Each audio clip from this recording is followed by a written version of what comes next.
রাধে রাধে বন্ধুরা, আমি এখানে মুগ ডাল আর কলার ডাল নিয়েছি। কলার ডালটা না কাঁচা, মুগ ডালটাও তো কাঁচা।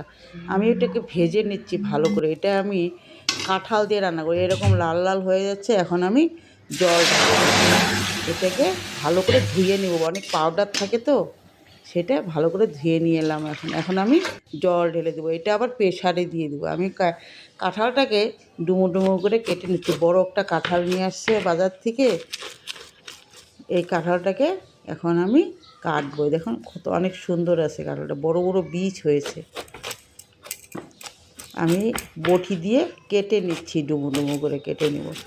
দিয়ে এইভাবে আগে ফালটি দিয়ে নিচ্ছি, তারপর কাটবো, ছুলে কাটে নেব। কাঁচা কাঁঠাল তো কাটতে একটু ঝামেলা হয়, আঠাও আছে আর শক্ত খুব। আমি আজকে ডাল দিয়ে কাঁঠাল রান্না করবো, খেতে না খুব টেস্টি। আমরা আজকে দুপুরে ভাতের সঙ্গে খেয়েছি, ভাত রুটির সঙ্গে এইটা খেতে না খুব টেস্টি হয়। আমার ভিডিওটা ভালো লাগলে একটা লাইক দিবেন দিদিভাই দাদাভাইরা। আমি যেইভাবে ছুলে কেটে নিচ্ছি এখন বটি দিয়ে, এই যে এরকম সাইজ করে ডালে দিব। প্রেশারে 2টো সিটি দিব, দিয়ে নামায় নিব। আমার এই যে এইভাবে সবগুলো জলের মধ্যে ঢেলে রাখছি, মানে আঠা আছে তো, যে এইভাবে কেটে নিয়েছি। আমি এখন প্রেশারে ঢেলে দিচ্ছি। ডালটাও দিয়ে দিয়েছি। এখন 2টো সিটি দিচ্ছি ওখানে। আমি এখন মহুরি দিচ্ছি, শুকনো লঙ্কা, কাঁচা লঙ্কা, তেজপাতা আর একটু আদাও দিব।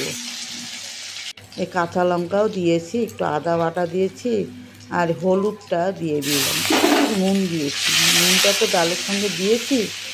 এভাবে মানে তড়কা লাগাবেন, মানে সম্বার দেবেন, খুব টেস্টি হয়। মৌরি দিলে না খুব টেস্ট হয়। আর ডালটা না আমার খুব সুন্দর ছিল, একদম কাঁচা ডালটা। আমি এখন এটা কলার ডালটা খুব ভালো ছিল। আমি এখন সম্বার দিয়ে দিলাম, একটু নাড়াচাড়া নেব, একটু চিনি দিব, বাস। খেতে খুব দারুণ হয়েছিল।